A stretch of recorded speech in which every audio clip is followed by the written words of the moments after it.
Uh-huh. Ladies and gentlemen, welcome back to the RudeBoyz Reactz. We are in the new and improved Virgin Zone, or at least I am. So what does that say about me? I don't know. But I'm Sherm. I'm Tom. And we're the RudeBoyz. We're going to RudeBoyz Reacts to the first 2 episodes of WandaVision, which hit Disney Plus last Friday as per recording. MCU is back. Yeah. Okay. Yeah, I don't know. The MCU is back. It's a brand new day, 2020, dead and buried. And we now can bite our teeth into something Marvel Studios related. And this is dealing with, in case you don't know, Scarlet Witch and Vision. They are in some weird sort of sitcom-y, Pleasantville mystery, what's going on, the way we left them in Endgame. I mean, Vision was still dead, right, Tommy? Yes. And Scarlet Witch was basically mourning, like everybody, Tony Stark's death. That's hard to say. Yeah, spoiler alert. So we don't know how they came together again, how Vision is back. I'm assuming this is what this is going to be, the whole series is going to be about. But let's talk about the first 2 episodes, Tommy. What were your initial thoughts on first episode 1, which they don't have titles, it's just episode 1, 2. Weird, man. Very weird. Very weird. Weird, but good. Yeah. Like, you had the, Dick Van Dyke type of like setting in episode 1. Yep. And, the second one you had like Bewitched. Yes. Intro, music, everything, camera style. Yeah, I really First one was a little more like Lucy also, too. Like, I Love Lucy, like that era. Yeah. I do like Jen Berkley. I mean, Catherine Hahn is in this. Okay. I didn't realize she was in.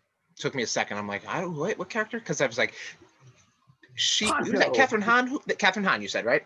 Yeah, she's Agnes. She's the neighbor. Every sitcom has one like that. An Ethel, they exist. And Ned Flanders, I guess. Catherine Hahn is one of those actresses that just always pops up in stuff, and it's like she's like the same person.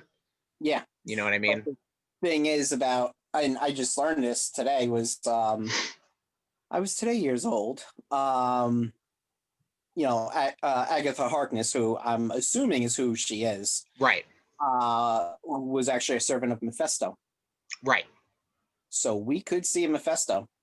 It's possible, yeah. There's a lot we don't know. We know that Sword is involved. Now, Sword in the comics was kind of like the next step or the next evolution per se of Shield, like the more Space Shield. I'm gonna murder it, Tom. Yeah, more Space Shield. Perfect. It was more of an offensive line.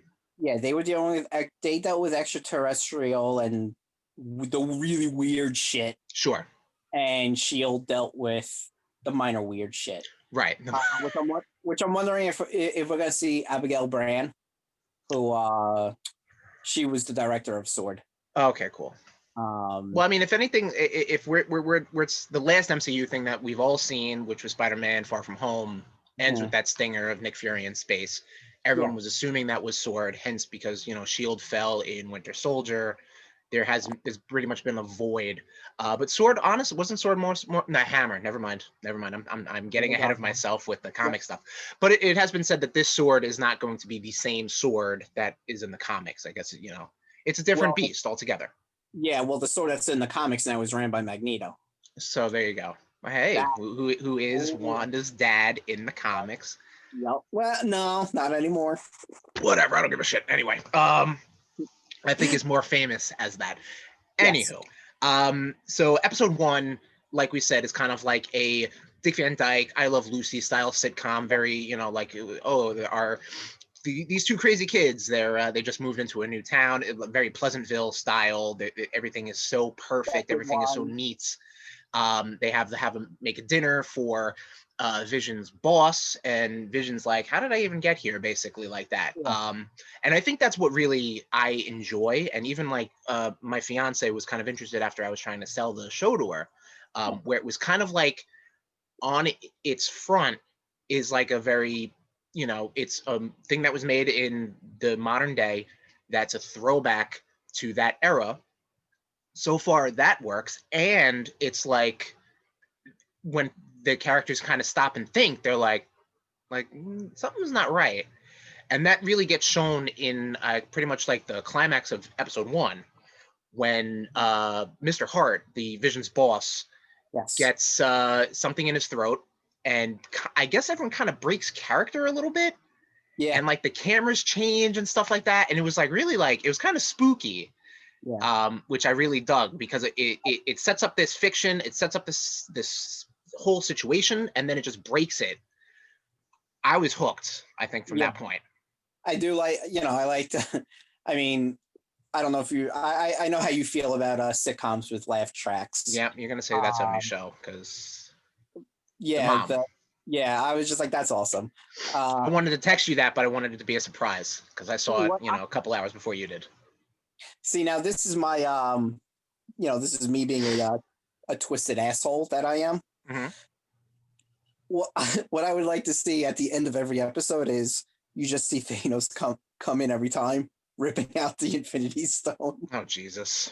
just killing him at the end of every episode. You might get that, because if we're to be, sorry, Tommy, go ahead. And you just start seeing her like starting to fall into like the descent of madness, because like he keeps dying and you can't save him. Yeah. you might see that, because if everything's supposed to be a little more referential to the sitcoms of this time and the comedy of that time, like when they get to like the 90s and stuff like that, like when they start to lampoon things like The Office and Modern Family, like you might get something a little more tongue-in-cheek like that, a little more on the nose. Obviously we've seen stills and videos of them in the I don't know if it's like the Wonder Years portion or the Roseanne timeline, but like when they're wearing their Halloween costumes based off of their classic appearances. So I feel like you're gonna get something like that. I was watching, I forget what the hell I was watching on YouTube, but they were going through the opening of episode 2. Mm-hmm. And you saw, how it was like animated, like Bewitched? Yes. You saw Grim Reaper's helmet. In like the floorboards. Yeah. I was like, oh shit, really? And there's speculation that we'll get to episode 2. Sure. Yeah. So episode 1, in addition to episode 2, and which is something I'm really going to enjoy. I'm doing my hands a whole lot, and you can't see them on frame. I apologize. Yep. There you go. They put a little commercial in the middle of the episodes, and they are dense with Easter eggs and references and stuff like that. And it seems that as far as the 2 we've seen so far, they have a lot to deal with, at least Wanda's origin. So the first one, this is obviously all spoilers. Sorry, everybody. The first one is for a Stark. Yeah, right. 2 days too bad. The first one is for a Stark Industry toaster oven, which has like a little bit of an arc reactor ping, like when the toast goes in and stuff like that.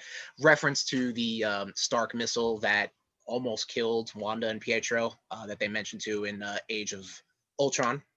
Mm-hmm. And then the second one deals with a Strucker brand wristwatch. Baron Strucker, obviously the one who put together the whole the Age of Miracles, which gave Pietro and Wanda their powers via the Time Stone. And you see the Hydra logo. Yes, the Hydra logo on the watch. Yes. Going back to the toaster thing, though, my brother mentioned that like Wanda used to call Vision a walking toaster oven as well. Okay, I did not know that. Yeah, neither did I. Don't know. I honestly don't know too much about Wanda and Vision. Okay, yeah, same. I only know just based off of ancillary stuff here and there. Obviously the movies, but and when I read the research I've done myself, I mean, the whole Avengers crew is kind of like a lost thing on me. Right. No, same. I agree. Especially like that kind of those people, not like a Cap or an Iron Man or something like that. Right. The more like people. Right. Another thing that got introduced in those commercials is the so obviously these 2 episodes for the greater portion are all filmed in black and white. With the exception of the color red, and not like Vision's skin red, but every so often when something is a little off, it shows up in red. So it first shows up, I believe, in the toaster when it starts, toasting the bread. And you see the lights. Yes, exactly. You see the little blinking light. The second one, you see a helicopter. You want to just get into the second episode, Tommy? Sure. Oh, we're rolling into that? Okay. Second episode deals with, again, another zany thing, another sitcom trope as far as like, there's a talent show or something like that, or we need to make a whole bunch of money, and this is the way to do it, the grand prize or whatever, just how to fit into the village, the town. Wanda finds a red helicopter. And I say red because it's red. In a black and white filmed show, it's red. Very jarring. There's also a part where one of the actresses, and I'm going to call her an actress because I don't necessarily know if she's a character or not, but she's like leading the women's group in the town. Yes. Her hand crushes a glass based on some stuff that was going on, and her hand gets covered in blood, which adds to this whole mystery stuff, which I'm really digging. Yeah, and that actress, I was like, as the episode's going, I was like, I know her, and she's from Buffy the Vampire Slayer. Just a fun fact. Oh, okay. Yeah. And then so yeah, I think everything is red because, well, those are their colors. You're right. Yes, it's like the shared color between the two of them. Also, red is just a very jarring color. Like, I mean, you look at like Schindler's List. That's just like the color that stands out against black and white. Right. It's an artistic move. And yes, you're right. It also has a reference to both characters. We're talking about something fun and you bring up depression. Anyway. Wow. Episode 2 also introduces this one African-American character who we know is going to be Monica Rambeau, who we last saw actually in Captain Marvel as Little Girl, because that took place in the 90s. What was that? I didn't catch that. I didn't catch that was her. That is her, yes. Really? Yep. Oh. Or I'm talking out of my ass, but I'm pretty sure that is, because we know that actress was portraying that character. She was very prominently featured in that episode. And in the intro. She was in the intro, too. Right. So I'm going to assume that's her. Yeah. Or I'm just burying myself. Yup. Yeah. Wow. All right. But anyway, episode 2 ends. They're kind of understanding that there's a little more going on. And I'm not talking about... What was that? There's some shit going down. Oh, absolutely, yes. And obviously, it really kind of plays into Wanda's reality-altering powers. Because there's this whole underlying thread in the episode where they're doing the whole talent show for the children, like a cult. They just kind of say this shit. And then at the end of it, Wanda is magically pregnant. Again, I think, which leads into what? House of M, Tommy, right? That's a Scarlet Witch heavy story. Yeah, and then you have her sons, her and Vision's sons. Right. Wiccan and Speed something. I think it's Speed. I know. Yeah, you're not a fan of speedsters. Oh God, that and winged characters, man. You give me a speedster that's a winged character, yeah, it's over. It's got to be wings. It's got to be wings like on the back, right? It can't be like a Hermes like with like winged feet or something like that. Like, yeah, I'm not talking like Hermes or Namor. Right, I'm talking like, the only good winged character is Archangel. Sure. Why? Because it's inorganic wings, or? Both. Okay. Especially when he's able to like switch back and forth. Sure. But this isn't the Archangel Reactz. This isn't the Archangel Reactz. This is the WandaVision Reactz. So we did say they're kind of understanding that something is amiss. In addition, that there is all this, you got the helicopter kind of around, like a drone around their window, and you have this strange figure in a beekeeper suit. So immediately I thought Swarm, coming out of the sewers. I don't think they have the rights for Swarm. Who knows? Jesus. Yeah. And then Wanda just basically goes like, no. And then they rewind, like, just, with track lines and shit like that. And then they go back to the ending again, and everything kind of goes into beautiful Technicolor and brings us into, I'm assuming, the 70s and early 80s episodes. But man, oh man, it is. After 2 seasons of The Mandalorian, I was a little hesitant on what Disney Plus's original content was going to be.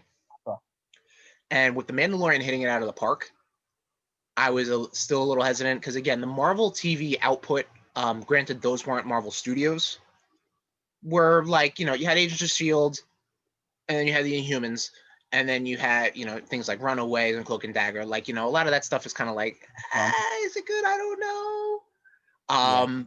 So having a television show with the Marvel Studios like push, this is well done. Yeah. Well, let's also talk about at the end of episode 2, where, like, during the credits, you hear Wanda. Yes. Okay. I got too busy talking about Swarm. I'm sorry. I know. Yeah, I that's what I'm here for. I'm here to keep you on track. Now, speculation. But me and my brother were talking. Was one, it could be the Peter Evans Quicksilver. Okay. There's speculation from the interwebs that it could be Simon Williams, also known as Wonder Man. Okay. Because him, Vision, and Wanda had a very odd situation. Like, when Vision died, Wanda ended up with Wonder Man for a little bit. And Simon Williams is actually he's like another industrialist. Like, you have Stark Industries, which is top tier. Sure. Pin Party. And then, well, isn't in the comics?